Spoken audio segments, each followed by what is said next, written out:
नमस्कार। Press conference के इस बहुत खास शो में एक बार फिर आप सबका स्वागत है।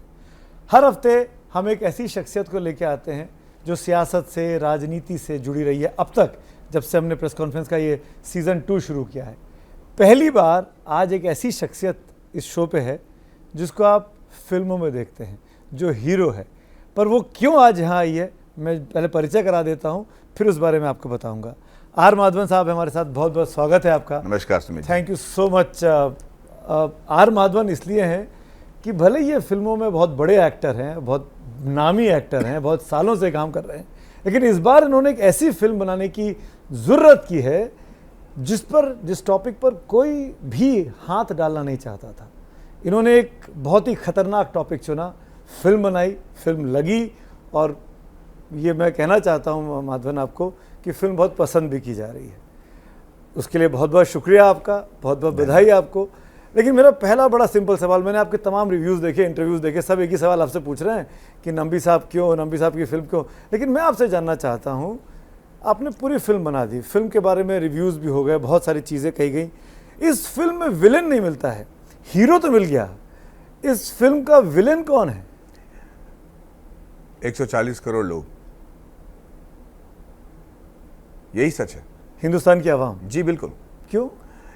क्योंकि हम ऐसी चीज़ों को होने देते हैं हमारे देश में, जबकि हम मानते हैं कि इंटेलेक्चुअल कैपिटल बहुत ज़रूरी है। जब हमारे देश के जितने टेक्नोक्रेट्स हैं दुनिया भर में जाके नाम रोशन कर रहे हैं अपना और देश का भी, पर फ़ायदा कम देश का हो रहा है। और जब हम देख रहे हैं कि जो इसको मतलब जो लोग जैसे नंबी नारायण साहब या विक्रम साराभाई या UR राव या ओमी बाबा, जो बड़े बड़े यूनिवर्सिटीज़ में पढ़कर उनको मतलब भीख मांगा गया उनसे कि आप यहीं रह जाओ, और फिर भी उन्होंने देश की वजह से, भारत को नाम रोशन करने की वजह से, इसरो की वजह से वापस आए और यहाँ पे काम करते रहे, और कम रिसोर्सेज के साथ, बहुत ही कम सपोर्ट के साथ स्पेस रेस में जीतना चाह रहे थे, खास करके नंबी नारायण साहब। इनकी ना हम सुरक्षा करते हैं, ना इनकी हम देखभाल करते हैं, ना इनको हम बचाते हैं, ना इनको सेलिब्रेट करते हैं। और अगर ऐसे हम नेशनल एसेट्स को ऐसे छोड़ देंगे कि भैया आप चढ़ते रहो जहाँ भी जाओ, तो कोई भी आके उनको उठा ले जाता है। या उनको आप देख रहे हो कि कितने साइंटिस्ट हमारे कभी रेलवे के पटरी में पाए जाते हैं, किसी ने खुदकुशी कर दी, पता ही नहीं कि डेथ रीज़न फॉर डेथ क्या है। ऐसे हर साल ऐसा होता रहता है।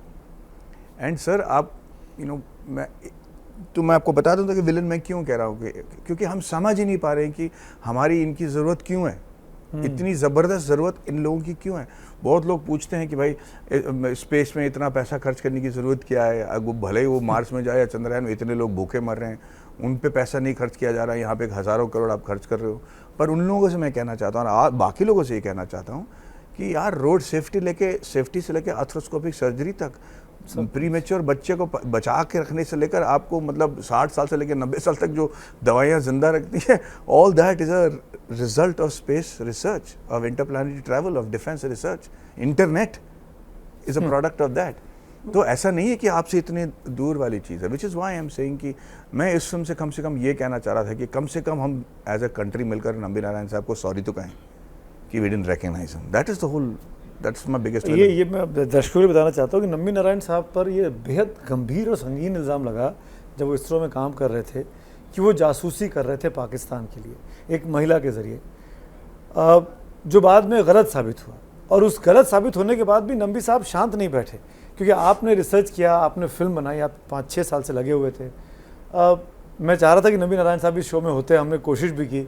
आप बताइए कि नंबी नारायण साहब जो कि इतने बड़े साइंटिस्ट थे, जो मेरे ख्याल से कलाम साहब से कम कैलिबर के नहीं माने जाएंगे कभी भी जब भारत का स्पेस साइंस का जब इतिहास लिखा जाएगा, उनके साथ ऐसा क्यों किया गया और किसने किया? क्या आप समझ पाए इस पूरे रिसर्च के दौरान?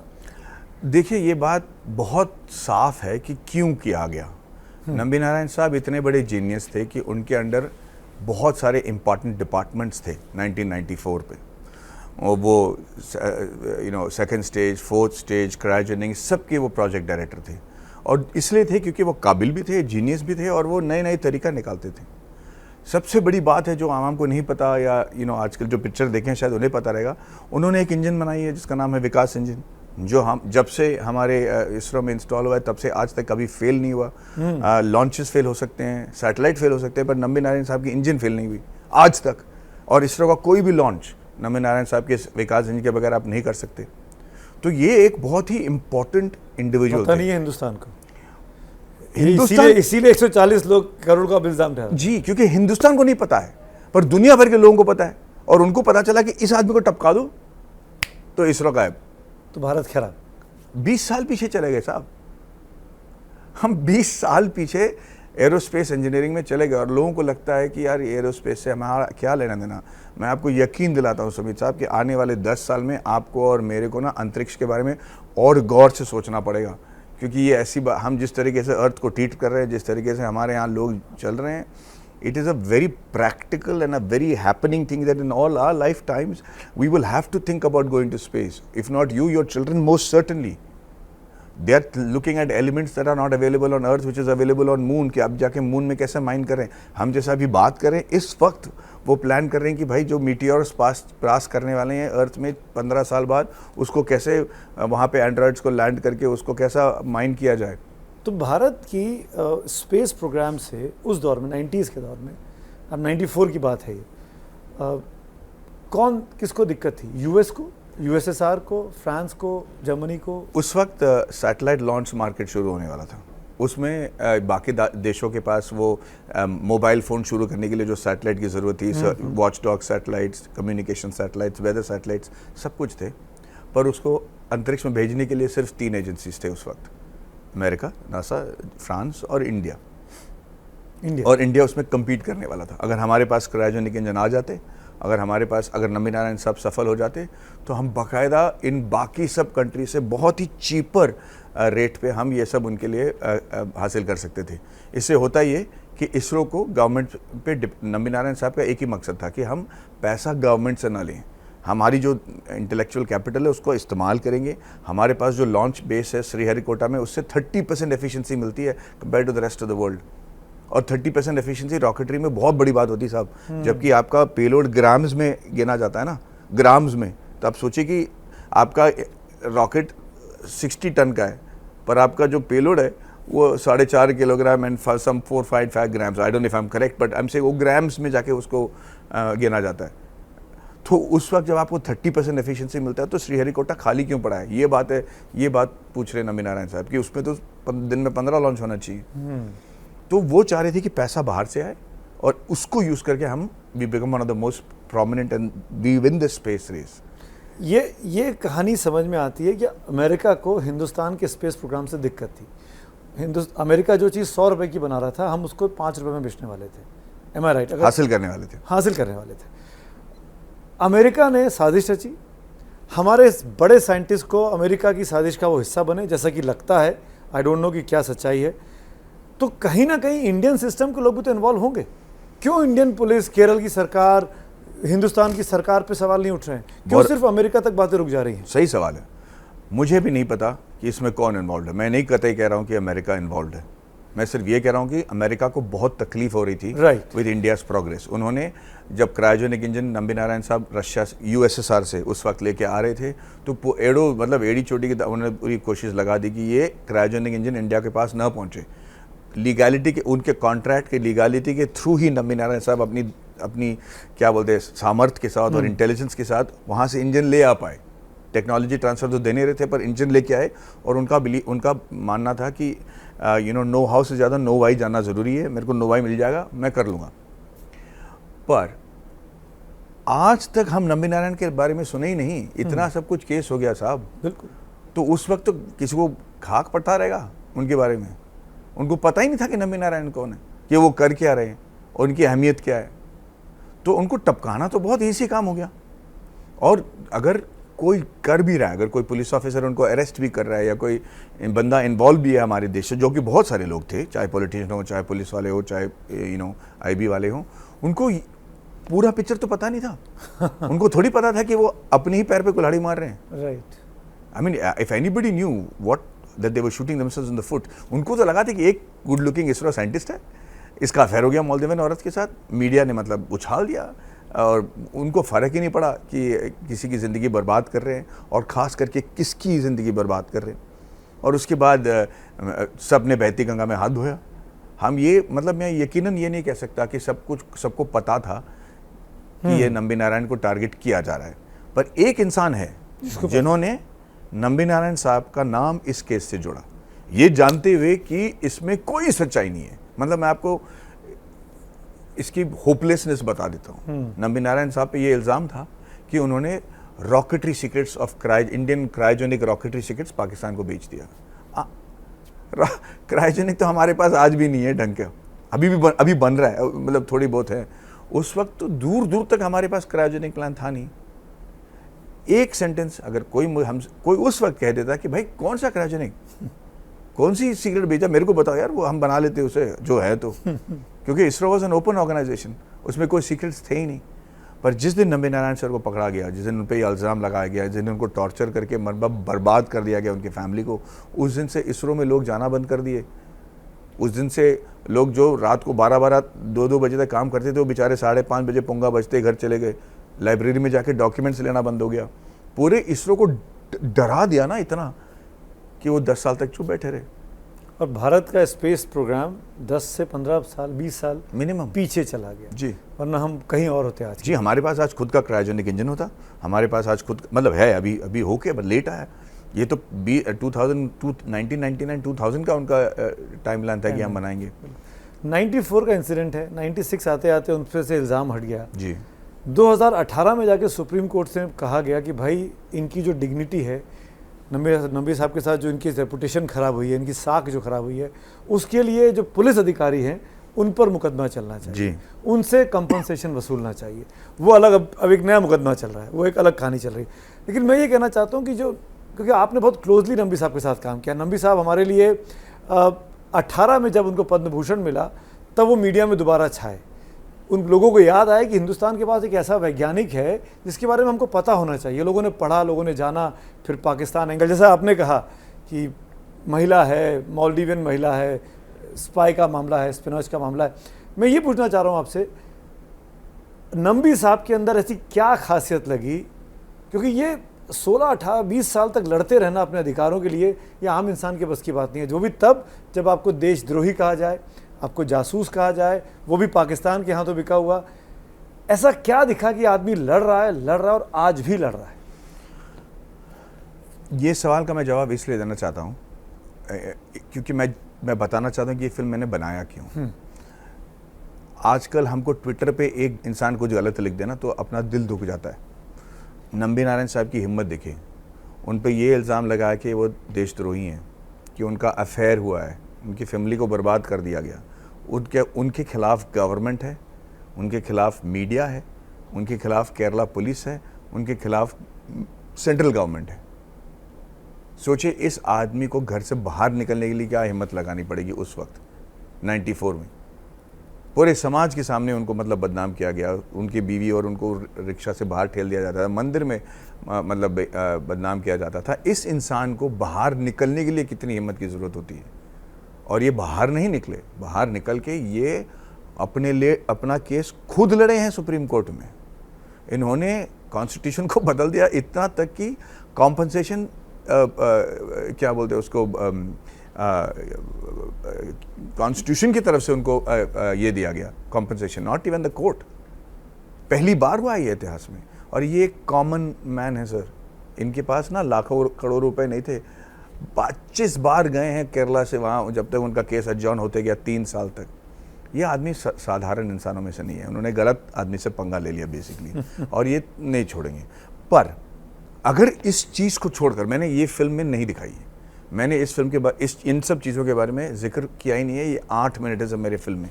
तो अगर मैं ये सब दिलचस्प कहानी छोड़कर कहीं और बुना हूँ उनको लेकर, तो सोचिए कि मेरा वजह कितना इम्पोर्टेंट होगा। राइट। कि मैं क्यों इतनी दिलचस्प कहानी को छोड़कर मैं यहाँ इस दिशा में क्यों गया हूँगा। क्योंकि हमारी फिल्म की टैगलाइन है कि sometimes a man wronged is a nation wronged. तो पता तो चले कि नंबी नारायण साहब के साथ अगर नाइंसाफ़ी होती है तो देश के साथ नाइंसाफ़ी क्यों है। पता तो चले कि नंबी नारायण साहब को पद्म भूषण क्यों दिया गया। और जब वो कहानी की ओर आप मुड़ोगे ना सर, आप बौखला जाओगे। ये इंसान जो चीज़ इन्होंने हासिल किया है प्रिंसटन में, जो चीज़ इन्होंने हासिल किया है स्कॉटलैंड में, इनकी चतुराई, इनकी देशभक्ति, इनकी सख्तता, इनकी बेरहमी, इनकी हैवानगिरी, मैं कहूँगा ये सारा चीज़ जस्टिफाइड है।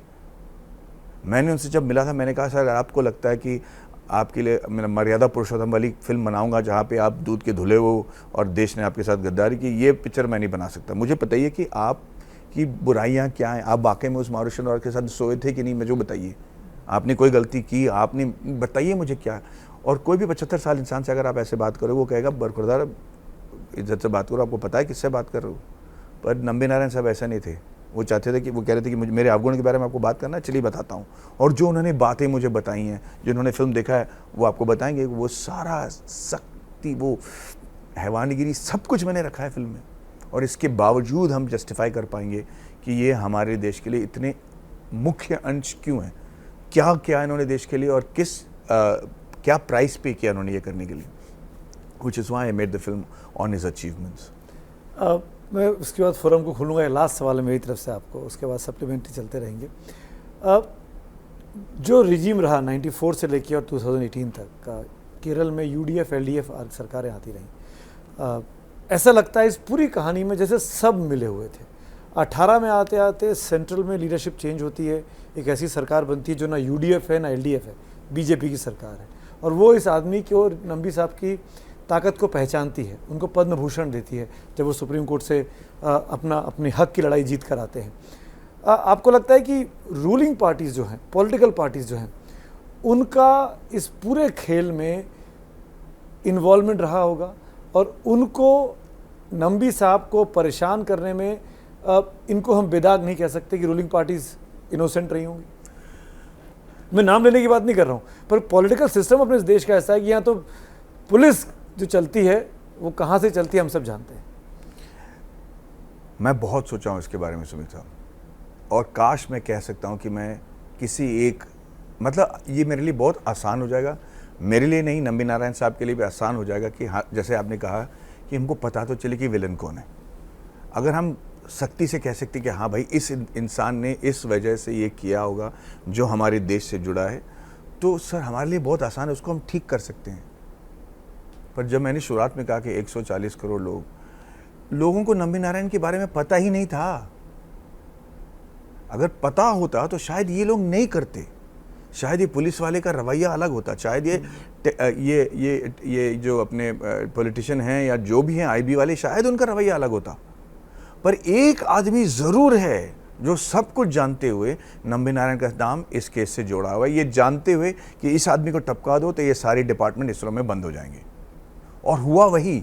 कौन है वो आदमी? बस आज वही। और उसकी मकसद क्या है, किसके कहने पे उसने क्या किया? हमको पता है कि दुनिया भर की गवर्नमेंट क्या चाह रहे थे, हमको पता था कि USA हैप्पी नहीं था, हमें पता था कि फ्रांस जो है डील चाह रहा था, हमें क्रायोजेनिक इंजन हमें बेचना चाह रहा था, हमें पता है कि रशिया हमारी पूरी मदद कर रहा था और रशिया में क्रेमलिन हमारी मदद कर रहा था और Boris Yeltsin was against India. ये सारी चीज़ें हमें पता है। पर किसके कहने पर, किस बेवकूफ़ ने नंबी नारायण का नाम जोड़ा? क्या वो बेवकूफ़ था या जानबूझ के किया? क्या वो IB ऑफिसर जो इंडिया छोड़ के अचानक पूरी फैमिली के साथ अमेरिका चला गया इस केस के दौरान, क्या वो रिस्पॉन्सिबल था? ये सब चीज़ों का सवाल काश मैं आपको दे पाता। पता ही है। मेरे ख्याल से आपकी सेकंड पार्ट का प्लॉट तैयार हो रहा है जब भी ये पर्दा उठेगा। हाँ, क्योंकि केस अभी तक चल रहा है। देखिए, अगर कोई इंसान बेकसूर है तो उसी में ये हिम्मत होगी कि अगर आपको निर्दोष साबित किया गया, इसके बावजूद आप जाके केस लड़ रहे हो कि मैं निर्दोष हूँ, वो बात अलग है। कौन है? कसूरवार कौन है बताओ। मतलब सोचिए कि उसकी है? कितनी सच्चाई, कितनी ताकतवर होगी उसके पास। ओपन पूछिए। माधवन, जब ये फिल्म ख़त्म होती है तो हमें अपने अंदर गिल्ट महसूस होता है, अपराध बोध का एहसास होता है कि एक आदमी के साथ इस देश में गलत हो रहा था, नाइंसाफ़ी हो रही थी और हम लोग उस आदमी को पहली बात तो जानते नहीं थे, या जानते थे तो चुप बैठे रहे। आपको लगता है कि इस तरह की फिल्में, रॉकेटरी जैसी फिल्में अगर और आएँ, या इस फिल्म के बाद क्या ये सिनेरियो चेंज होगा कि जब कभी इस देश के किसी बेटे के साथ, किसी हीरो के साथ या तो गलत होने नहीं दिया जाएगा, अगर होगा तो हम चुप नहीं बैठेंगे? भाई साहब, ये जो आप कह रहे हो ना कि आपको गिल्टी महसूस होता है, यही हमारी देश की खासियत है। गिल्टी महसूस होना ही बहुत बड़ा मतलब काम हमने हासिल कर लिया इस पिक्चर के दौरान। एक तो जानकारी दी हमने, और इसके बावजूद अगर आपको लग रहा है कि ये एज ए फिल्म मेकर ये मेरे लिए इससे बड़ा कोई कॉम्प्लीमेंट हो ही नहीं सकती कि आप कह रहे हो कि गिल्टी फेस। और यही शुरुआत है सर, क्योंकि ना कोई, अगर आप इंसान के बारे में जानते ही नहीं हैं, उसके बारे में पहली बार एक फिल्म के दौरान आप जान रहे हो और एंड में जाते जाते आप इसके लिए गिल्टी फील कर रहे हो, ये जो गुण है हमारे इंडियंस में सर, ये काफ़ी हमें बचाने के लिए मुझे लगता है कि ये सबसे बड़ी बात है। इसके बाद जो होगा वो हमारे यंगर जनरेशन संभाल लेंगे, पर ये शुरुआत तो बहुत अच्छा है मेरे लिए। माधवन, आपको नहीं लगता कि ये बड़ा आसान सा जवाब है कि 140 करोड़ लोग जिम्मेदार हैं? जो भी नेता उठेगा वो कह देगा 140 करोड़ लोग जिम्मेदार हैं हर चीज़ के लिए। अभी मैं इसको आगे बढ़ाता हूँ क्वेश्चन को। कैसे नामी नारायण जी का बयान आया, ट्वीट आया उनका कि, या कोई बयान था मैंने पढ़ा कि जब आरबी श्री कुमार को भेजा गया जेल अभी तीस्ता सीतलवाड़ के साथ, तो उन्होंने कहा कि आज मुझे थोड़ी शांति मिली है। इसने मेरे केस में भी ऐसे ही किया था। खुश है, फेक स्टोरी, खुश हैं वो। I am happy. तो आरबी श्री कुमार का नाम वो ले सकते हैं ओपन। उसके अलावा रमन श्रीवास्तव, उनका भाई जो पीएमओ में था, मतलब हम सबको मालूम है, जो थोड़ा बहुत पढ़ते लिखते हैं उनको कई नाम मालूम है। वो जो पुलिस ऑफिसर था उसका भाई पीएमओ में था। कितने सारे लोग, करुणाकरण से लेके पीवी नरसिंह राव तक, सब पे सवाल उठे थे। आपने एक नाम, कहीं एक नाम नहीं लिया कहीं भी पूरी फिल्म में जिस पे लोग जान सकें। आरबी श्री कुमार को सब लोग जान रहे हैं, तो कहीं आपको कुछ डर था विवादों का, कोर्ट में फंस जाएगी फिल्म या कुछ और, जिस पे आप फिल्म बनाने जा रहे हो कब से कोर्ट में लड़ रहा है, तो कहीं आपकी हिम्मत, यहाँ सवाल उठते हैं। ये पहला सवाल था जो मैंने अपने रिव्यू में उठाया, जो सर ने भी उठाया पहले में, समझिए ना। इसके बारे में तो मैं अब साफ आपके सामने बात कर रहा हूँ, और जो मैं आपसे ये कह रहा हूँ ये नंबे नारायण साहब का भी कहना है। अगर उनको पता होता कि दुश्मन कौन है, अगर उनको पता होता कि गलत आदमी कौन है, तो उसके पीछे पड़ जाते। ये मेरे पास, अगर मैं फिल्म इस केस के बारे में बनाता तो यहाँ पे लाके मुझे छोड़ देना पड़ता कि पास कसूरवार कोई है ही नहीं, क्या फिल्म बनती। लेकिन कुछ नाम, एक दो नाम बाहर आ सकते थे। वो आपने भाई बिल्कुल, साहब, आप मुझसे पूछ रहे हो कि क्या मैं इन्वेस्टिगेटिव जर्नलिज्म करना चाहता हूँ, वो मेरा काम नहीं है।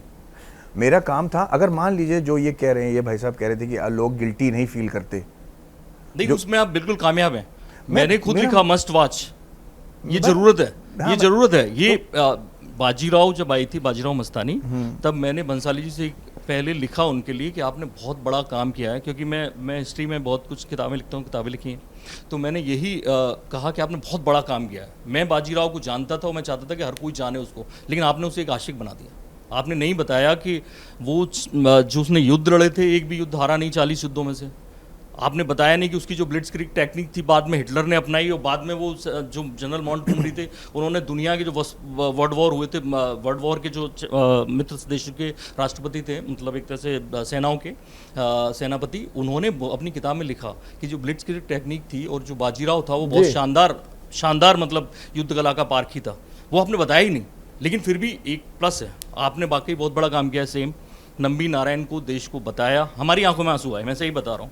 और लिखा भी हमने कि मस्ट वॉच फिल्म है, अलग से फेसबुक पे मैंने लिखा रिव्यू के अलावा भी कि मस्ट वॉच फिल्म है, देखनी चाहिए, अपने बच्चों को दिखानी चाहिए। लेकिन एक लगता है कि या तो इसका सेकंड पार्ट लाइए या कुछ नाम करिए, कुछ लोगों के नाम आने चाहिए। आप जो बिल्कुल देखिए भाई साहब, मैं आपके दिल के जज्बात समझ ये आपको अगली फिल्म का प्लॉट दे रहे हैं, ये आप इस पे जरूर बनाइएगा, ये देखेंगे। पर इनका जवाब मैं देना चाहिए, ये सच्चे दिल से बोल रहे हैं। और मैं आपको ये बता रहा हूँ कि जब भी मेरी कोई, जब मैं इवेंट में जाता हूँ, मेरा कोई इंट्रोडक्शन देता है ना भाई साहब, ये माधवन जी हैं और ये इन्होंने ये किया, मुझे हमेशा लगता है कि अरे ये नहीं बताया इन्होंने, अरे ये बात क्यों नहीं बता रहे ये लोग।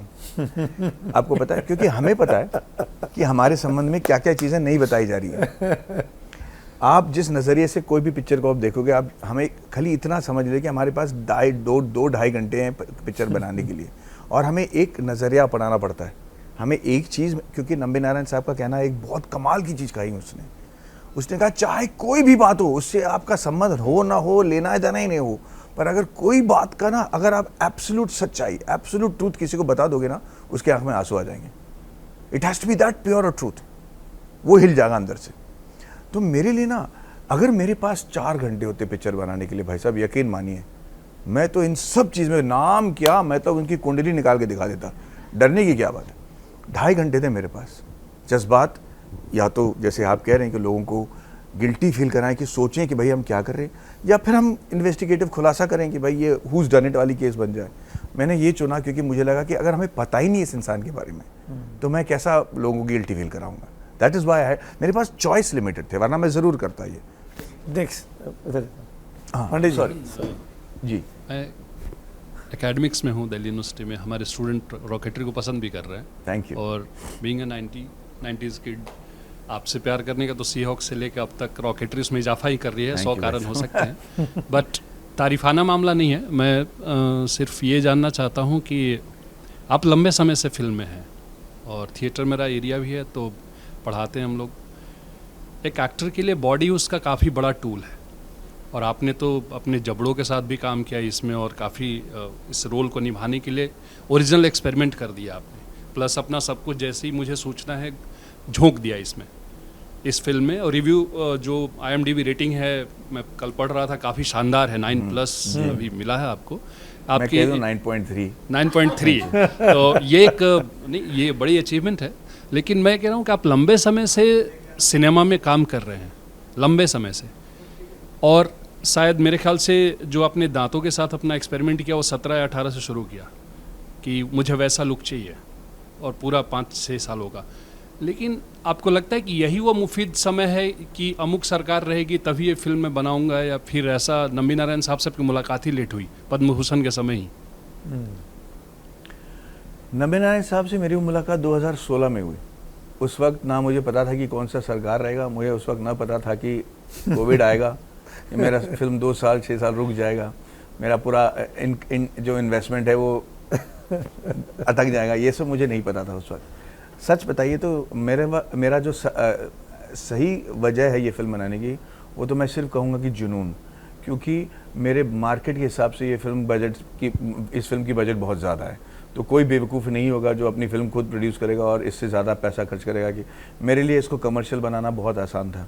और सबसे सच बात तो ये भी है कि फ़िल्म रिलीज़ होने के दौरान ना कोई स्कैंडल क्रिएट करो, और ऐसा मतलब कोई ना कोई बात कह दो किसी गवर्नमेंट के बारे में या किसी इंसान के बारे में ताकि हल्ला मच जाए, वो भी मेरे लिए बहुत आसान था।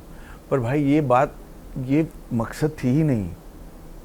मुझे पता था कि अगर मैं ये ज़्यादा हल्ला नहीं मचाऊंगा तो हमारी शुरुआत स्लो होगी, कि हमारी फर्स्ट डे की कलेक्शन कम होगी। पर नंबी नारायण साहब भी नहीं चाहते थे, मैं भी नहीं चाहता था। हम तहे दिल से एक कहानी बताना चाह रहे थे। अगर नहीं चलती तो नहीं चलती भाई, पर यार कम से कम वही तो किया हमने जो हम चाह रहे थे। ये हमने 3 इडियट्स से सीखा था कि भैया एक्सीलेंस का पीछा करो, सक्सेस हो आएगी। माने या ना माने, अब्बा भले अब्बा माने ना माने, मेरे अब्बा तो बिल्कुल मान रहे थे और उनके अब्बा भी। बस एक छोटी सी बात और मुझे पूछनी थी कि इतने सारे सवाल उठे हैं कि आप अमुक चीज़ आपने नहीं दिखाई, ये चीज़ नहीं दिखाई। आपको लगा कि जिस तरीके से OTT प्लेटफॉर्म्स, जिस तरीके से लोगों के पास पहुंच और जिस तरह से लोग उससे जुड़े हैं, उसमें आपको नहीं लगा कि कहानी कुछ ऐसा है जो बहुत कुछ रह गया है, तो इसे मैं क्यों ना सीरीज वाइज बना देता, एपिसोडिक, तो शायद ज़्यादा कह पाता? कुछ ऐसा अफसोस रहा क्या? पहले ही मैं सोच रहा था कि क्या इसको मैं एपिसोडिक सीरीज बना दूं, पर ये जो इसकी जो नंबी नारायण साहब की जो लाइफ की सिनेमैटिक वैल्यू है ना, वो छोटा पड़ जाता। मैं आपको ना ये रॉकेट, जब आप पिक्चर देखोगे आपको पता चलेगा, ये जब रॉकेट इंजन शुरुआत जो आपने देखा है, जब इसका शुरू होता है ना सर, ये इसको सिनेमा में देखने वाली बात होती है यार। You can't feel that sound when you see it in your earphones, you have to feel it in the theatres. इसीलिए मैं बोल रहा हूँ लोगों की जाके थिएटर में देखो, क्योंकि हाँ मेरे पास पैसे आएंगे, पर वो जो हमने हार्डवर्क किया उसके साउंड के लिए, एटमॉस में लेके, वो सब चीज़ ना छोटे पर्दे पे गुम हो जाएगा। अब मैं कर सकता हूँ, क्योंकि अब मैंने बता दिया कि उन्होंने क्या हासिल किया है। अब ये जो ड्रामा है, अब ये तो मैं शायद टीवी सीरीज में ज़रूर बना सकता हूँ। माधवन 90s किड होने के नाते हमने भी आपको ग्रो करते देखा है, राइट फ्रॉम बनेगी अपनी बात, और अब आप डायरेक्शन में आए हैं और तो यहाँ भी कर रहे हैं जी। क्या बात। तो ये ग्रोथ जो रही है, इसी के साथ मेरा जुड़ा हुआ सवाल है। अब आपने यहाँ पे प्रोड्यूस भी करी है, हालांकि पहले भी आप प्रोड्यूस कर चुके हैं, आपने डायरेक्ट भी करी है और आपने एक्टिंग करी है, और एक्टिंग भी ट्रांसफॉर्मेशन जी, यंग से लेकर आप एकदम ओल्ड तक। तो पहले तो मैं ये जानना चाहता हूँ कि कितना मुश्किल था इन तीनों एक्ट को बैलेंस करना, और किसमें ज़्यादा सबसे ज़्यादा आपको चैलेंज लगा, डायरेक्शन में, एक्टिंग में, ये जो फिजिकल ट्रांसफॉर्मेशन रही पूरी की पूरी पोर्ट्रेयल में? एक लाइन में दे दूं, पब्लिसिटी के दौरान चड्डी उतर गई भाई साहब, नानी याद आ गई। मैं I didn't think it through, क्योंकि मुझे समझ में नहीं आया था कि मैं ही सब सवाल का जवाब देना पड़ेगा। तो बट हैविंग सेड दैट, मुझे बहुत चीज़ों का एहसास था कि ये जो हम एक एक्टर में कीड़ा होता है कि भाई एक लाइफ टाइम वाला रोल करो, जहाँ पे आप ना यंग से लेके ओल्ड तक, जहाँ बूढ़ा बन के आप दिखा सकते हो, वो सारा हर एक में एक कीड़ा होता है कि भाई दिखाऊं मैं। पर जब मैंने ये रोल उठाया था, उस वक्त मुझे लगा कि ये वो वाली फिल्म है भाई, नायकन मेरी नायकन है। पर मैं ये भूल गया कि ये इंसान अभी भी जिंदा है, और इसको मुझे मेरे स्क्रिप्ट में उसको मुझे लाना है स्क्रीन पे, और मैं इससे ज़्यादा अलग नहीं दिख सकता। तो भले दुनिया भर में जितने भी लोगों ने एक एज ग्रुप दिखाया हो, किसी ने ये चैलेंज नहीं फेस किया कि आप एक ऐसे क्षण में आ जाएं पिक्चर में जहां आपका निकलना और असली आदमी का आना किसी को पता ही नहीं चले। और उसके लिए जो मुझे मतलब जो मेरी रिसर्च और जो मैंने जो मेरा टाइम निकला है, सीखा बहुत कुछ मैंने, पर I don't think anybody has done that. I mean that was my biggest challenge.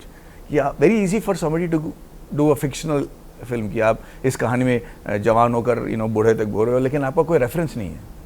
पर इस फिल्म में ना ही रेफरेंस है, सीन ही है, एक क्षण में आप निकल जाते थे। अगर क्लाइमैक्स में सोचिए मैं कर रहा हूँ, अगर वो उस वक्त झटका लगता तो पूरी फिल्म जो है फ्लैट हो जाती। सो इसी वजह से मुझे जबड़ा बदलना पड़ा, वेट बढ़ाना पड़ा, 14 घंटा बैठकर बालों को कलर करना पड़ा, ताकि किसी को पैंतरा ना लगे, क्योंकि वो पैंतरा दिख सकता है कि यार ये दिखावा कर रहा है, वो नहीं होना चाहिए। So that was the toughest part for me. Thank you.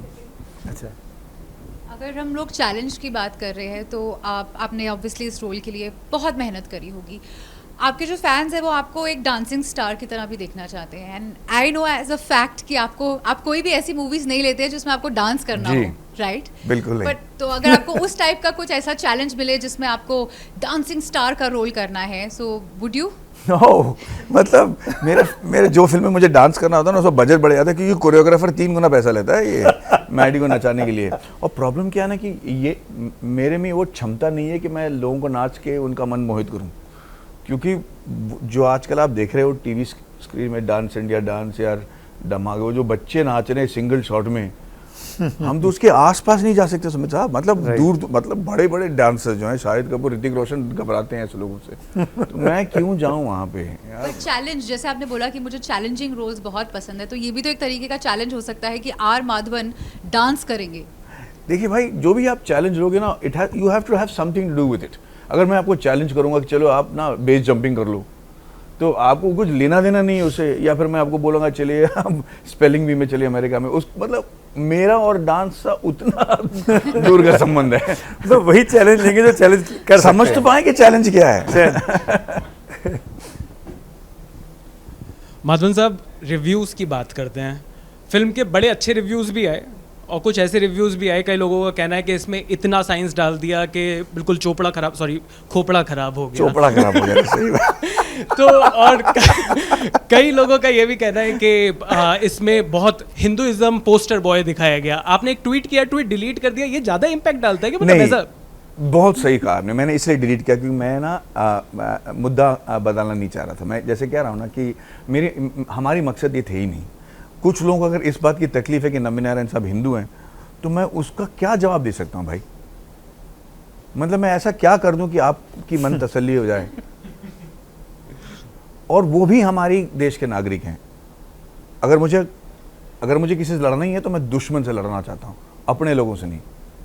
और लड़के फायदा नहीं है, क्योंकि ये लोग समझें यार इनकी एजेंडा क्या है। कम से कम ये तो समझे कि इसी देश में वो भी रह रहे हैं, उनके बच्चे भी यहीं रहने वाले हैं, तो यार वो कम से कम अपने देश के हित के लिए कुछ करो। बच्चे तो बाहर रहते हैं, अगर वो है तो फिर वो तो यहाँ रह रहे हैं, और हो सकता है कि वापस बाहर ज़्यादा दिन नहीं रहने वाले हैं। यकीन मानिए जिस तरीके से श्रीलंका जा रहा है, बाकी दोस्त जा रहे हैं, वापस हम इंडिया ही आने वाले हैं, कोई प्रॉब्लम नहीं होगी। मैं आपको लिख के दे देता हूँ। दूसरी बात यह है कि मैं ऐसे जो टेक्निकल बातें की बात आप कर रहे थे सर, ये रॉकेट साइंस है। मैं पूरी तल के नहीं दिखाऊंगा आपको कि यार रॉकेट कैसे उड़ते हैं। माफ कीजिएगा, पर मेरा मतलब यही है ना कि अभी ये रॉकेट इंजन है, आपके बारे में नहीं समझ में आता तो नहीं समझ आना नहीं चाहिए आपको। और मैं सोचा समझा जवाब है ये पूरी तलने वाला जो एग्जाम्पल है। मेरा मतलब ये कि मुझे पता है कि इसरो साइंटिस्ट रॉकेट से अपना नाम जुड़ते हुए गर्व महसूस करते हैं। मेरा कहना मतलब यही है, क्योंकि जो भी हमने साइंस दिखाया है, भले आम आदमी को न समझ, और मैं नहीं मानता कि उनको समझ में आता है। जो रिव्यू लिखते हैं, जो जर्नलिस्ट है, उनको नहीं समझ में आता है, तो उनको लगता है कि मैंने ऐसा कोई मुंह तोड़ बात नहीं कही पिक्चर में। बहुत सिंपल सी साइंस है वो। दूसरी बात यह है कि जिनको समझ में आता हो ना, उनको घिन नहीं होता, उनको ना ये नहीं लगता कि ये फुद्दू क्या बता रहा है ये एक्टर।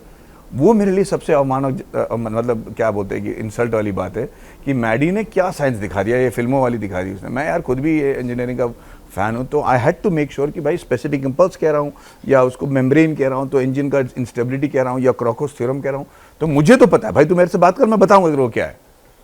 ऐसा नहीं होना, क्योंकि जब हॉलीवुड वाले फिल्म बनाते हैं, जब वो करते हैं कि भाई इंटरस्टेलर या इंसेप्शन, आप फिल्म ऐसे देखने जाते हो कि कोई साइंटिस्ट ने पिक्चर बनाया, डायरेक्टर ने नहीं, सही कह रहा हूँ, और इनको और ये रिव्यूअर्स की फटती है रिव्यू लिखने के लिए कि भाई मैं तो समझ लूँ कि क्या कर रहा हूँ मैं, पर आप उन सारे रिव्यूज़ के नीचे जाकर पब्लिक का कमेंट पढ़िए। आई रेस्ट माय केस। मैं एक चीज़ जो चयन ने पूछा उसी को आगे बढ़ाना चाहता हूँ। आप पब्लिक फिगर हैं, आप जो काम कर रहे हैं उसको दोनों तरीके से देखा जा सकता है, अच्छाई भी और बुराई भी। अगर आलोचना किसी ने कर दी तो उसको एक्सेप्ट कर लेना चाहिए ना। आपने ट्वीट किया, आपने ट्वीट डिलीट कर दिया, ऐसा लगा कि शायद आप मतलब आलोचना को पसंद नहीं कर रहा है आप। नहीं, मेरा ट्वीट वो आलोचना के बारे में नहीं था। मेरा ट्वीट ये था कि एक किस बात पे आप मुद्दा कर रहे हो, कि अगर नम्बी नारायण साहब हिंदू हैं तो मैं उनको क्या दिखाऊं कि आपको मैं मतलब आपको दिल को तसल्ली दे दूं।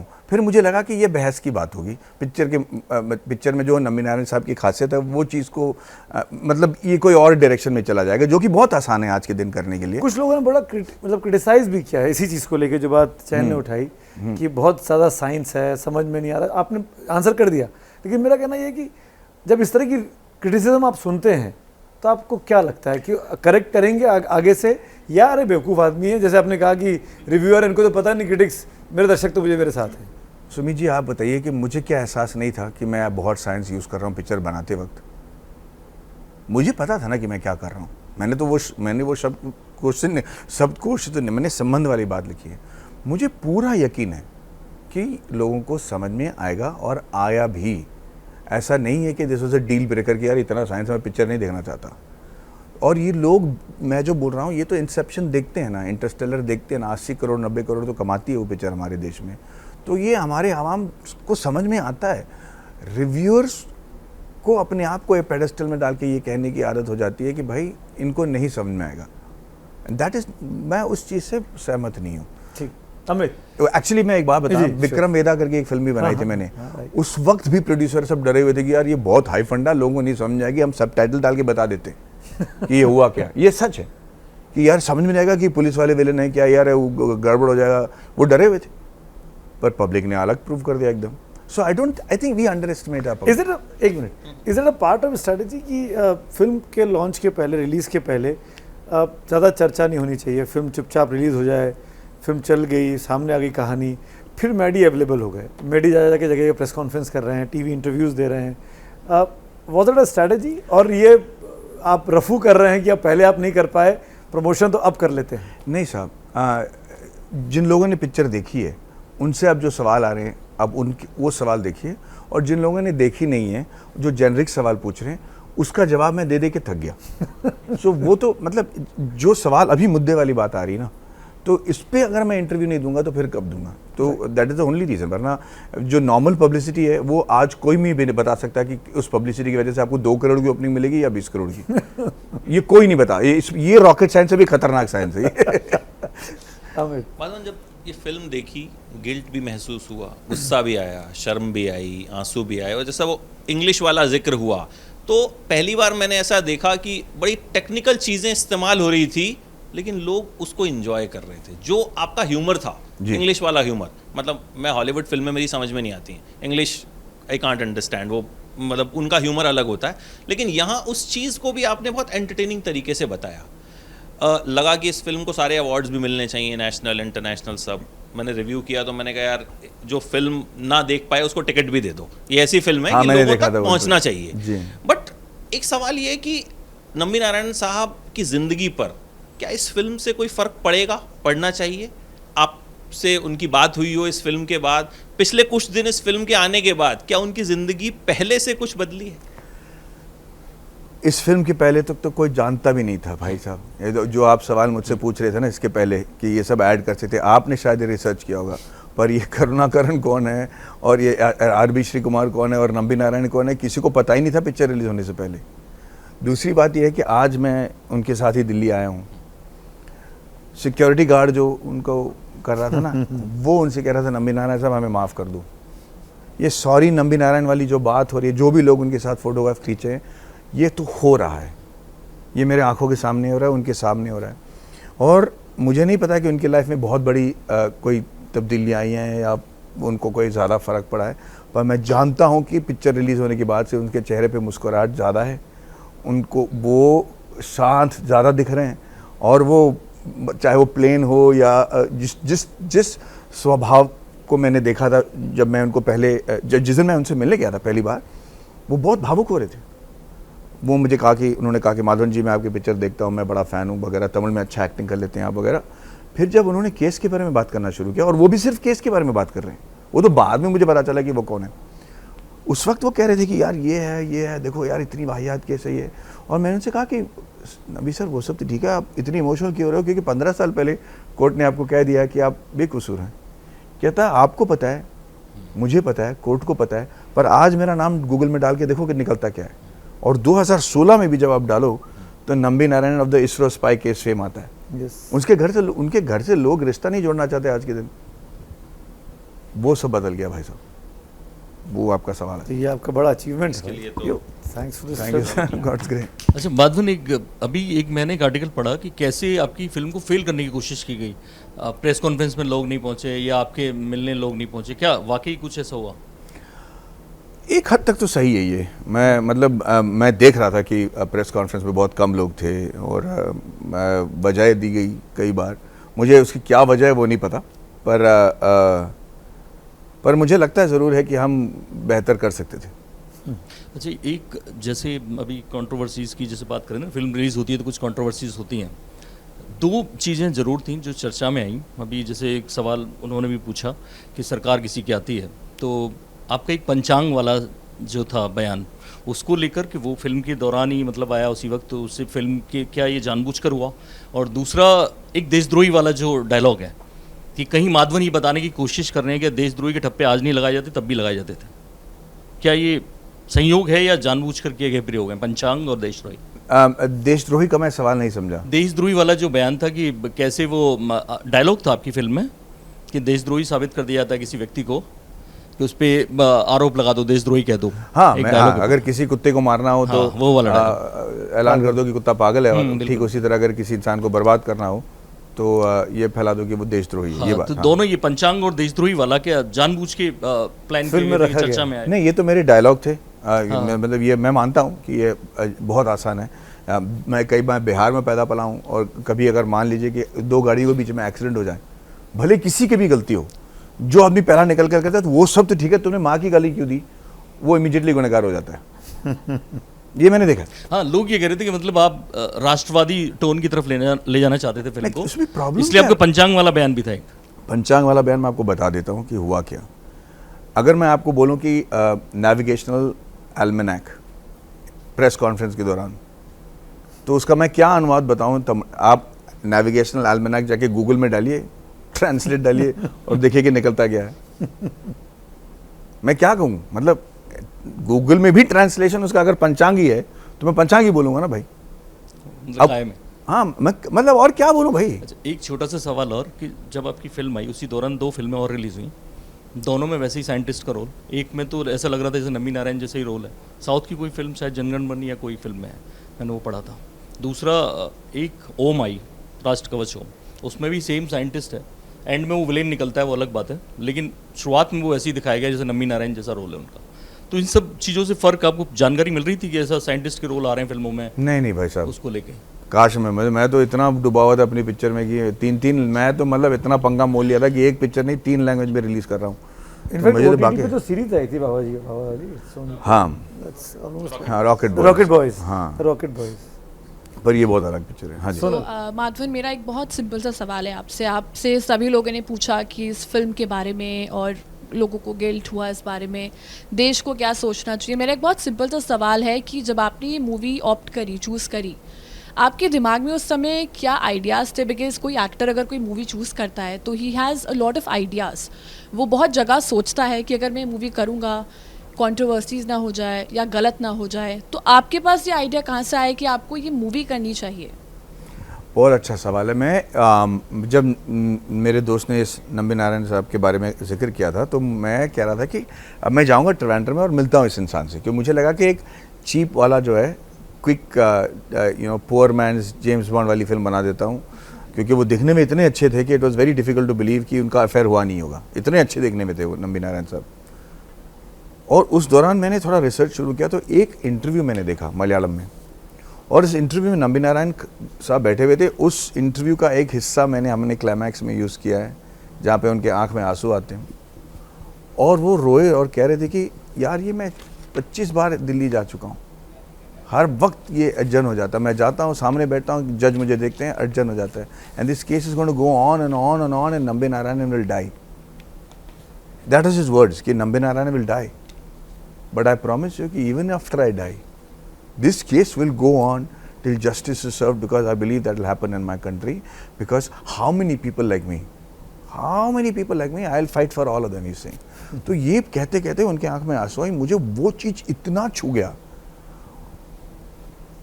उसके बाद ना मुझे कुछ दिखाई नहीं दिया, मैं सच कह रहा हूँ। उसके बाद ये क्यों कर रहा हूँ मैं, मेरी बीवी पूछ रही कि तुम डायरेक्ट भी करोगे, अभी पागल हो गए हो, क्योंकि डायरेक्ट तो मैं करना नहीं चाह रहा था, पैसा भी डाल दिया। तो उसके बाद there was no rationale for me to do it. It just became a passion. एक चीज़ बताइए, शाहरुख खान को क्यों लिया गया इस फिल्म में? शाहरुख खान, मैंने पढ़ा कहीं कि वो खुद करना चाह रहे थे इस फिल्म को, इज इट ट्रू? जी, ये फिल्म जब बन रही थी, ये छोटी फिल्म थी भाई साहब, हम नहीं चाह रहे थे, हमारे पास उतना पैसा था भी नहीं और हमें यकीन भी नहीं था कि ये इतनी बड़ी फिल्म बन जाएगी। पर एक मैं शाहरुख खान के साथ, शाहरुख साहब के साथ मैं वो ज़ीरो फिल्म कर रहा था, उस वक्त हमने इस फिल्म की जिक्र की थी, उन्होंने कहा थी तू कुछ ना कुछ अलग करते रहता है। मुझे पता भी नहीं था कि उन्होंने ये पूरी कहानी सुनी भी कि नहीं, पर उनके जन्मदिन पर जब हम उनके घर गए थे तो उन्होंने कहा कि मैडी तुम्हारे उस पिक्चर में ना मैं एक रोल करना चाहता हूँ। अच्छा, खुद ही कहा।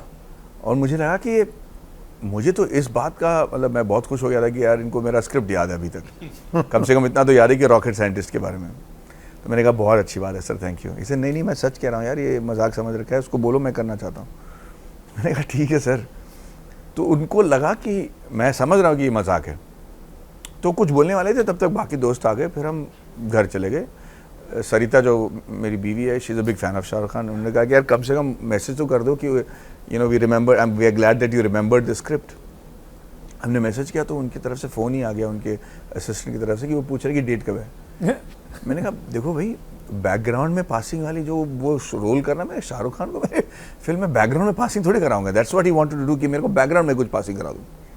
मैंने कहा वैसा रोल नहीं है। तो इसे क्या रोल? मैंने कहा है एक रोल, बट इसे आपको कितने दिन चाहिए, बस इतनी बात हुई। अच्छा। उन्होंने कहा कि डेट कब चाहिए, मैंने बताया। सूर्या को पता चला, वो मेरे अजीज़ दोस्त हैं, उन्होंने कहा यार तू घबरा मत, जब जिस दिन शाहरुख आएंगे उसी दिन मैं अपना डेट एडजस्ट करके आ जाऊँगा।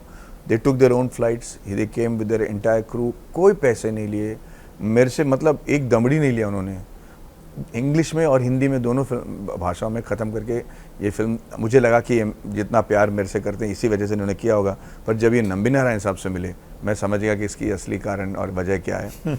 जिस तरीके से उन्होंने उनसे मिले हैं वो इट वाज फैबुलस। तो अगर आप मुझसे पूछोगे कि इस इंडस्ट्री में अच्छे लोग हैं, तो मैं तहे दिल से कहूँगा कि बहुत अच्छे लोग हैं। माधवन, एक सवाल मेरा OTT को लेकर था। आजकल एक नया मॉडल आया है कि 2 या 3 या 4 हफ्ते के बाद फिल्म थिएटर में रिलीज़ होने के बाद OTT पर आती है। तो हमने देखा है इससे कुछ हद तक नुकसान भी होता है थिएटर व्यूइंग पे, क्योंकि ऑडियंस के अंदर एक कंप्लेसेंसी आ जाती है कि 2 हफ्ते 3 हफ्ते बाद आ रही है। क्या आपको क्या लगता है इस मॉडल के बारे में, आपका क्या ख्याल है? क्या ये मॉडल में बदलाव आना चाहिए? क्योंकि जैसे पुराने होता था कि डिजिटल स्क्रीनिंग या सेटेलाइट रिलीज़ कुछ दिन बाद होता था, 1 महीने या 2 महीने बाद, अभी थोड़ा बहुत जल्दी आने लगा OTT पे। आपको लगता है इससे थिएटर वाला व्यूइंग इफेक्ट हो रहा है? हाँ, थिएटर वाली फिल्म जो है, जो मुझे लगता है कि अब ये बहुत बड़ा डिस्टिंक्शन हो जाएगा कि कौन सी फिल्म थिएटर वाली है और कौन सी नहीं है। कुछ फिल्मों को आप थिएटर में देखने की ज़रूरत नहीं है, वो हमसे पहले ऑडियंस समझ लेती है, और कुछ फिल्म वो थिएटर में ही देखना चाहते हैं, भले ही वो OTT में रिलीज़ हो जाए। उसका नाम अगर आपको मैं एग्जाम्पल दूँ तो पुष्पा ले लीजिए, वो 100 करोड़ OTT में रिलीज़ होने के बावजूद जाके कमा पाई है। तो ये डिस्टिंक्शन बन जाता है। दूसरी बात यह है कि ना प्रोड्यूसर अपने आप को सेव करने की कोशिश करता है कि भाई ये थिएटर में रिलीज़ हो गई, चली नहीं तो, और उस चक्कर में बेचारे वो कोई भी डील लेना शुरू कर देता है। तो छोटी फिल्मों के लिए ये प्रॉब्लम होगी, क्योंकि लोग देखते समझ जाते हैं कि भाई इसको देखना नहीं देखना है। पर बड़ी फिल्मों के लिए मुझे लगता है कि अगर इसको हम डिस्टिंग्विश कर दें कि इस बजट के ऊपर वाली जो फिल्में हैं इसको इतने दिन से पहले नहीं डाल देना चाहिए, तो शायद फ़र्क पड़े। बट ये actually is a catch 22 situation. कुछ चीज़ें इस फिल्म के बाहर की बात करना चाहूँगा जी। शानदार सी पिक्चर देखी थी कुछ दिनों पहले सोशल मीडिया पे, 3 जनरेशन एक साथ, आप हैं, पिताजी हैं, आपका बेटा है, तीनों जनेऊ पहने हुए हैं। इस पर भी एक कंट्रोवर्सी बनी, इसको भी ट्रोल करने की कोशिश की गई। आपने ये पिक्चर क्यों पोस्ट की थी और क्या पर्पस था इसका? ये मेरे बेटे का पहला साल था जब वो जनेऊ बदलते हैं, और उस दिन शायद लोगों को पता नहीं है, हम दुनिया भर में लोगों की शांति के लिए प्रे करते हैं। वो आर्यावटम जो होता है वो दुनिया भर में शांति बने रहे, लोगों के बीच में प्यार बने रहे, ये बात करते हैं। तो मुझे लगा कि ये एक बहुत ही ऑस्पिशियस डे है और मेरे लिए ये बहुत मेमोरेबल डे था। पर इसको डालने के बाद ऐसे कमेंट्स आने लगे कि भाई आप किसकी प्रोपगेशन कर रहे हो, ये दिखाना चाह रहे हो। मकसद वो नहीं था। और जब ये पिक्चर आई, कुछ 3-4 साल पहले की बात है, मेरे ख्याल से 5 साल पहले की बात है ये, उस वक्त तो मुझे एहसास भी नहीं था कि इससे कोई गलत मतलब भी निकलेगा। ये तो हमारा कल्चर है भाई। तो हम पत्रकारों की ना एक आदत होती है, हम बाल की खाल निकालते हैं। हाँ, हम 2022 में ये पिक्चर भले 5 साल पहले की, और मैंने आपने जैसे 5 साल कहा ना, हाँ। मैंने सोचा 16, मतलब आपने पिक्चर तो 6 साल पहले शुरू कर दी थी। आपके दिमाग में तब था कि एक हिंदू साइंटिस्ट है। उससे पहले की बात है। उससे पहले की बात है? हाँ, पक्का? हाँ, 100%। क्योंकि मुझे पता है कि विष्णु ने जो सवाल पूछा था ना, नहीं, आपने जानबूझ के इस तरह की चीजें जोड़ी? नहीं, उससे पहले की बात है ये। अच्छा, भला हाँ, क्योंकि जिस दिन जनेऊ हम लोग डालते हैं उसके 1 साल बाद की बात है। मुझे पता है कि वेदांत का कब हुआ था वो, ऑब्वियसली। हाँ, it has not to do with और वेदांत की हम बात कर रहे हैं। वेदांत बड़ी न्यूज़ में रहा इन दिनों रिसेंटली जी। आप स्विमर हैं, अच्छी स्विमिंग कर रहे हैं। आप ये देखिए, ये वीडियो है जब उनको पार्टिसिपेट किया उन्होंने, ये आप ही के इंस्टाग्राम से लिया हम लोगों ने जी। कोई खास वजह कि माधवन का बेटा स्विमर है, या एक्टिंग नहीं करेगा, या एक्टिंग करेगा तो कब करेगा, क्या प्लान है? ऐसा तो नहीं हो सकता ना कि मैं कहूँ कि भाई से तू एक्टर मत बन, तू स्विमर बन, और भी इस लेवल का स्विमर। हाँ, the proud moment for India. या हाँ, नहीं, देखिए, ही is interested from swimming from almost 6-7 years. जो वो जब वो 8-9 साल का था, तब से सुबह अपने आप 4:30 बजे उठ जाता था ट्रेनिंग करने के लिए और स्विमिंग करता था। कि मैंने उसको कहा कि भाई पढ़ाई तो ठीक है, तू बस पास हो जा, पर अगर तेरे को ये पैशन है तो कर। मेरा मकसद ये नहीं था कि तू मेरा एक्टर का बेटा है, तू एक्टिंग मत करना, तू उसको और कर ले, क्योंकि वो वजह नहीं हो सकती कि वो इतना एक्सेल करे। So he is interested in swimming and he is not interested in acting right now. तो कोई वजह है ही नहीं कि मैं उसको कहूँ कि आप इस तरफ अपनी एक और, क्योंकि हम सोशल मीडिया की बात कर रहे हैं और आपने ट्रोल्स की बात भी की थी अपने शुरुआती आंसर में। अब जगह जगह पिक्चर लगी आर्यन के साथ वेदांत की, और एक कंट्रोवर्सी क्रिएट करने की कोशिश की गई, जबकि आप शाहरुख के साथ काम कर रहे थे। मुझे नहीं पता कि फिल्म पूरी हुई थी, प्रोडक्शन में थी या नहीं थी, बीच प्रोडक्शन जब आर्यन खान का एपिसोड हुआ। आपको लगा कि उसने कहीं इम्पैक्ट डालने की कोशिश की आपकी और शाहरुख की रिलेशनशिप को लेकर? ये जो ट्रोल्स होते हैं आपस की दोस्ती पर असर डालते हैं? मुझे लगता है कि शाहरुख खान भी उतने मैच्योर हैं और मैं भी इतना मैच्योर हूँ, और मेरा बेटा भी और उनका बेटा भी इतना मैच्योर है कि समझ जाते लोग कि क्यों किया जा रहा है ये।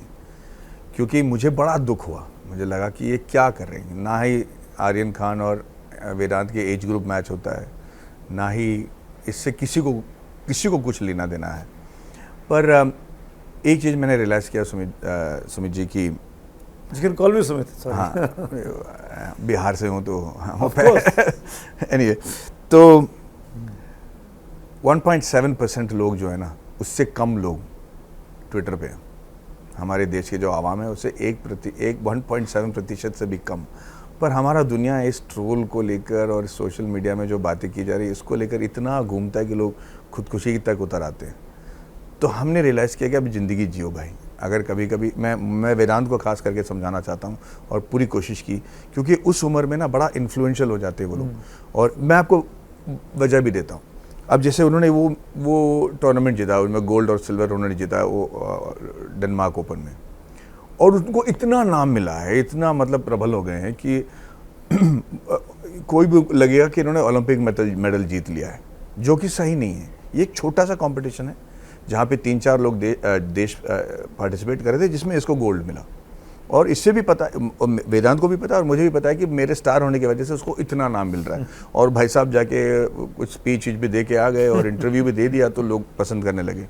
पर क्या होता है ना कि अब मैं उसको समझा रहा हूँ कि देख भाई, ये फेम और सक्सेस दोनों अलग चीज़ होती है। अब आप जाओगे कॉमनवेल्थ में जहाँ पे 125 कंट्री पार्टिसिपेट करेंगे, हो सकता है कि आपको मेडल ना मिले, या हो सकता है कि आपको ब्रॉन्ज मिल जाए, पर दुनिया कहेगी बेचारा माधवन का बेटा पहले गोल्ड सिल्वर लेके आया, अब तो ब्रॉन्ज लेके आया, अब तो उसकी हालत ख़राब हो गई। जबकि आपकी अचीवमेंट बड़ी है, हो सकता है आपने टाइमिंग इंप्रूव कर लिया हो। फिर आपका जो दिमाग है ना, वो फेम के पीछे दौड़ेगा, फिर आप ऐसे कुछ करने में मजबूर हो जाओगे ताकि लोग अपने आपकी ओर और आकर्षित हो जाएं। फिर आपको लगेगा कि यार मैं इतना कर गया, कोई मुझे कुछ कह क्यों नहीं रहा। और वो गलती और वो दिमागी सिचुएशन की वजह से आप कोई ना कोई गलती करोगे। आप सोचा दारू पी लोगे, किसी से लड़ाई कर लोगे, सिर्फ वो अटेंशन पाने के लिए। मैं चाह रहा हूँ कि वो समझ ले कि भाई ये सक्सेस जो है वो अलग है, ये फेम अलग है। तो मैं पूरी कोशिश कर रहा हूँ कि यार हो सकता है कि मैं भी एज अ बाप बहुत गलतियाँ करूँगा, वो भी एज अ बेटा मेरे को तकलीफ देगा और रुलाएगा, ये तो दुनिया की रीत है। पर कम से कम जो चीज़ें हमें पता है वो गलती तो हम ना दोहराएं। पर अब आप डायरेक्टर भी हैं, प्रोड्यूसर भी हैं, तो क्या चाहेंगे वेदांत फिल्मों में आए, या करना चाहे, अगर वो करना चाहेगा तो मना करेंगे? एक ही इंडस्ट्री है भाई साहब पूरे दुनिया में जहाँ पे आपका सोचना या लेना देना इससे कुछ नहीं है। ये खुद तय करता है कि कौन इस इंडस्ट्री का हिस्सा बनने वाला है। चाहे आपके बाप कोई भी हो जाए, चाहे आपकी बहन कोई भी हो जाए, ये फ़र्क नहीं पड़ता। ये इंडस्ट्री डिसाइड करेगी कि आप हिस्सा होगे या नहीं। हो सकता है कि किसी के बाप होने की वजह से या बेटा होने की वजह से आपको मौका ज़्यादा दे दिया जाए, पर जब तक आपके पास हुनर नहीं है, जब तक आपके पास ऑडियंस एक्सेप्टेंस नहीं है, जितना भी मैं आपके मुंह में इसको लपेटूं, एक्सेप्टेंस नहीं मिलेगी। तो मैं आई थिंक इसी के ऊपर मैं एक सवाल पूछना चाहती हूँ। जब आप इतना ओपनली बोल ही रहे हैं, तो नेपोटिज्म पर आपका क्या कहना है? अब आपका बेटे तो सुमे बन रहे हैं, एक्टर बन नहीं रहे हैं, तो अब आप पॉलिटिकली इनकरेक्ट आंसर भी दे सकते हैं। नहीं, मेरा जवाब यही लेकिन है। पीआर वाला मत देना। नहीं, मेरा जवाब यही है कि भाई मैं आउटसाइडर हूँ। मैं आपको क्या बताऊँ, मैं नेपोटिज्म के बारे में आपको क्या बताऊँ? मैं खुद आउटसाइडर हूँ। मेरा माँ बाप दूर दूर तक मेरी फैमिली का इंडस्ट्री में कुछ लेना नहीं है। मुझे इस इंडस्ट्री में लोगों ने बुलाया, बड़े प्यार से किया। आज शाहरुख खान साहब मेरे फिल्म में काम कर रहे हैं, अमित जी ने कर लिया, कमल हासन के साथ कर चुका हूँ, राजू रानी के साथ कर चुका हूँ, आमिर खान के साथ कर चुका हूँ। मैं जितनी मेरी हुनर है उतना तक तो मैं फैल चुका हूँ। तो कोई मेरे रास्ते में सवाल ये है कि नेपोटिज्म यहाँ पर है क्या? एक्टर, अगर आपके फादर एक्टर है या आपकी मदर एक्ट्रेस है, तो आपको ज़्यादा मौका दिया जाता है? हाँ, होगा, उसमें गलती क्या बात है? मैं कह रहा हूँ कि ये अगर आप साजिश कर रहे हो किसी के साथ, कि किसी को डुबाने की कोशिश कर रहे हो या किसी को बर्बाद करने की कोशिश कर रहे हो, वो तो मैं कहूँगा कि वो उसको नेपोटिज्म नहीं कहते, वो उसका डेफिनेशन अलग होता है। नेपोटिज्म से यहाँ पे कुछ फ़ायदा हो ही नहीं सकता। मैं इसलिए कह रहा हूँ कि भले ही आप किसी के भी बेटे हो जाएं, पसंद तो ऑडियंस को ही करना है ना। How can you force them to like you? But they can at least force you to watch the movies. अगर आप एक साथ आप एक ही एक्टर के बच्चे के साथ 4 मूवीज साइन कर लेते हैं। samosa, if you give me samosa 20 times a day, I can't like it. You eat it out of compulsion, but you can't like it. It doesn't matter who you are. Let me, I want to tell you one thing. The basic IQ level of anybody in the film industry is very high.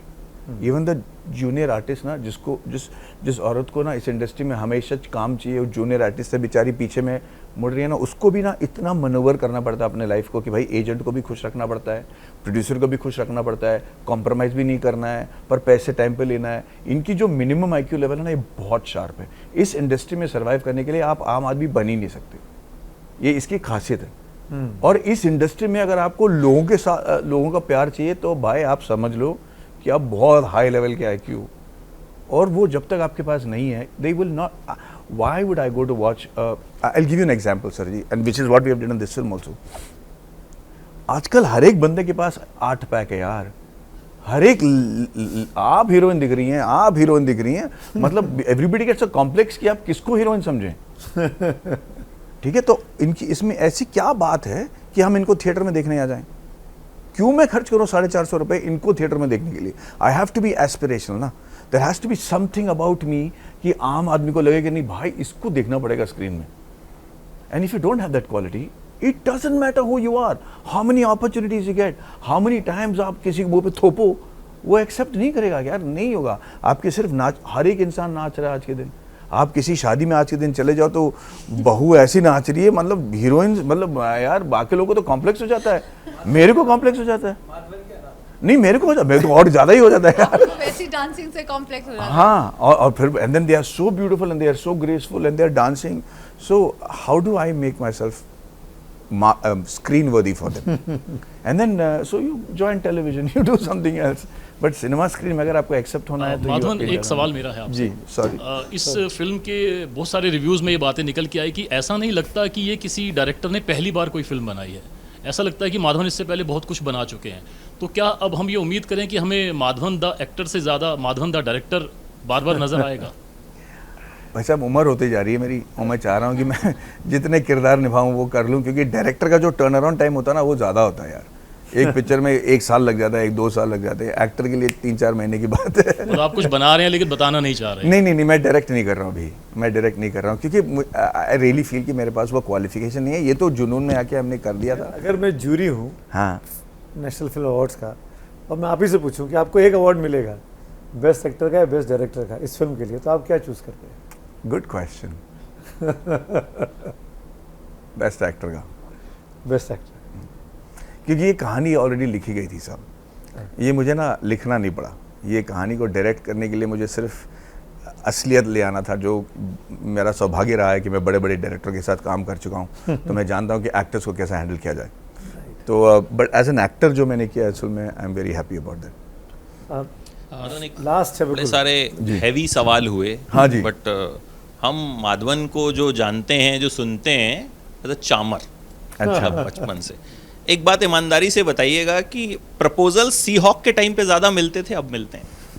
ये क्या सवाल पूछ लिया आपने?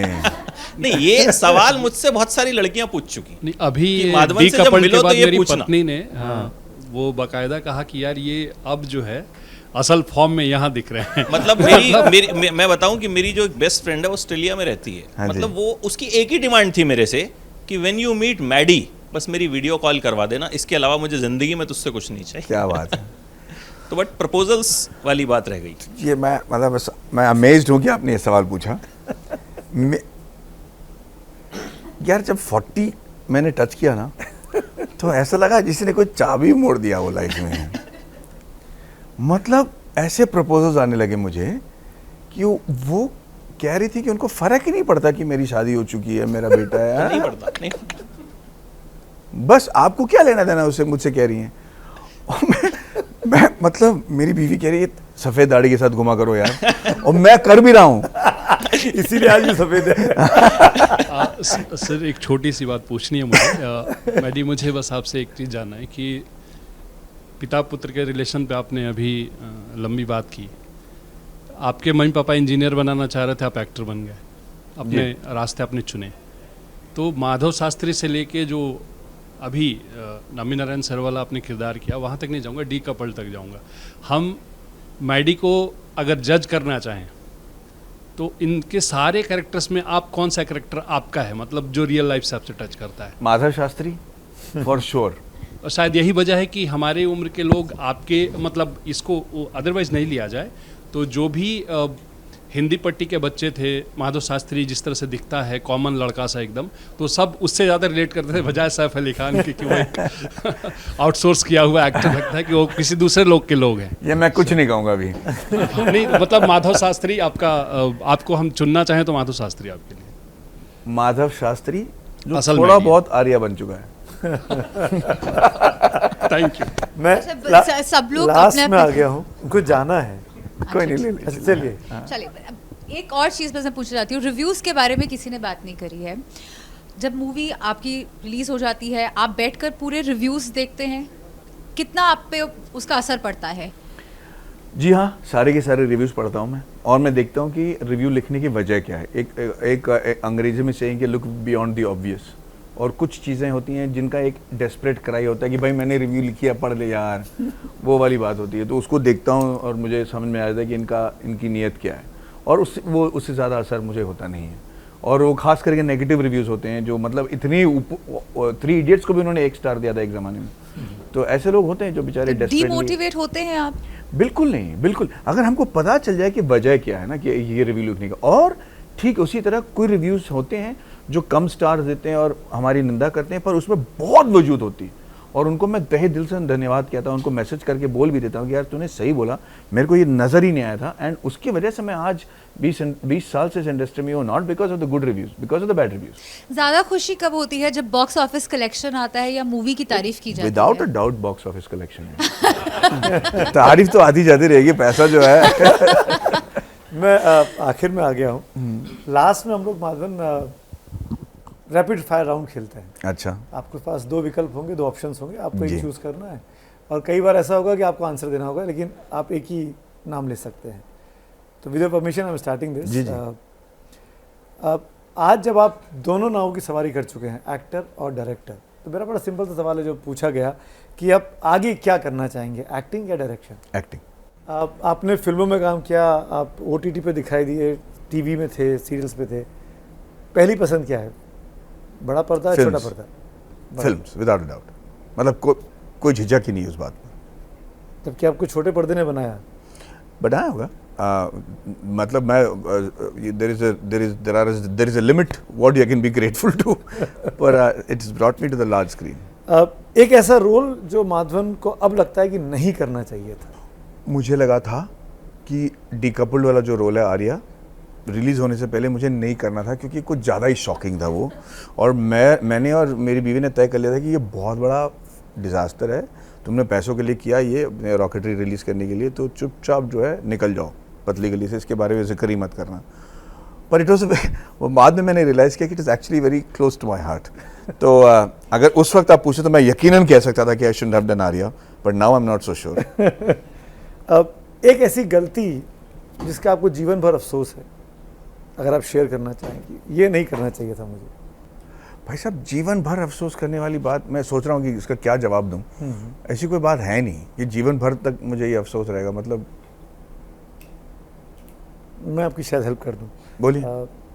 गजनी आपको offer की गई थी? हाँ। आपने नहीं की? जी।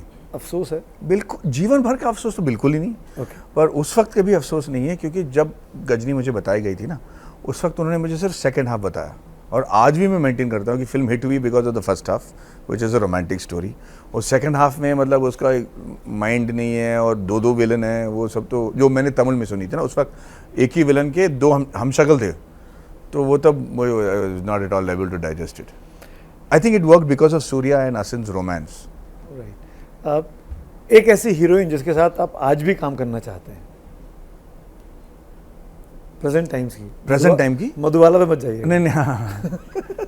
दीपिका के साथ मुझे लगता है कि she is very graceful and she has a lot to give, लोग ले नहीं रहे उनसे। एक ऐसा डायरेक्टर जिनके साथ आपकी काम करने की बहुत इच्छा है ऑल टाइम?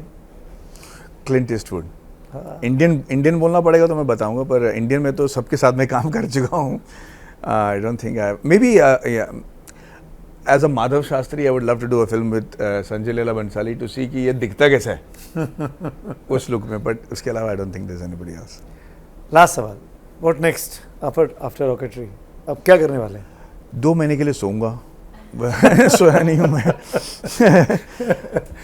उसके बाद ना सर मैं डिसाइड करता हूँ फिल्म डिपेंडिंग ऑन कि मेरे माइंडसेट क्या है। अगर मेरे घर पे मान लीजिए फैमिली में प्रॉब्लम है, तो मैं लविंग फैमिली वाला कहानी बना नहीं सकता।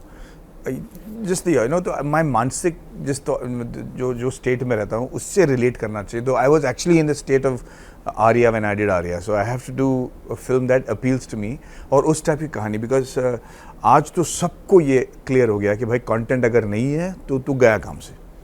तो we have to see directors who have evolved, and तो I can't tell you what I, but I really want to do comedy. अगर मुझे कोई कॉमेडी दे देना तो मैं फौरन साइन कर लूँ।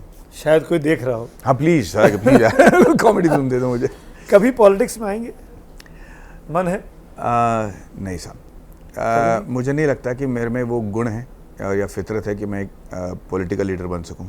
मैं देश के लिए हमेशा काम करूंगा, समाज के लिए ज़रूर काम करना चाहूँगा, पर आई थिंक कि सिर्फ लीडर बनने के लिए लोगों को लीडर नहीं बनना चाहिए। और फिल्म एक्टर हूँ, इसीलिए मुझे हक नहीं बनता कि मैं लीडर बन जाऊँ। जो लोग जाके ग्राउंड लेवल पे काम करने की क्षमता रखते हैं, जो लोग एक्चुअली लोगों से ये सेवा है। आई थिंक मैंने एक बार एक स्पीच में भी कहा था कि when people start after winning an election, when people start thinking it's their time to serve, not to rule, then we'll be in a better country. I may end up ruling, and I don't think I'm right. I should end up serving. That's the thing. तो हम सब की तरफ से Nambi sir को sorry है और Madhavan sir को शुक्रिया है। Thank you Maddy, thank you Madhavan. R Madhavan, Maddy, हम आपको, मतलब मैं ये प्रिविलेज ले रहा हूँ, मैं ये अपना हक मान रहा हूँ कि मैं आपको किसी भी नाम से पुकार सकता हूँ, बिकॉज इतने सालों से आपको देखता आ रहा हूँ। बड़ी फ़ैन फॉलोइंग यहाँ मौजूद थी, आपने वक्त निकाला, इसका ये बहुत बहुत शुक्रिया। शुभकामनाएं हैं कि आप ऐसी फिल्में बनाते रहें और ऐसे ही छाए रहें। थैंक यू सो मच, बहुत बहुत धन्यवाद। जय हिंद। तो थैंक्स फॉर वॉचिंग। ये एबीपी न्यूज़ प्रेस कॉन्फ्रेंस के अगले हफ्ते एक नए एपिसोड के साथ हाजिर होंगे। आप देखते रहिए सिर्फ और सिर्फ एबीपी।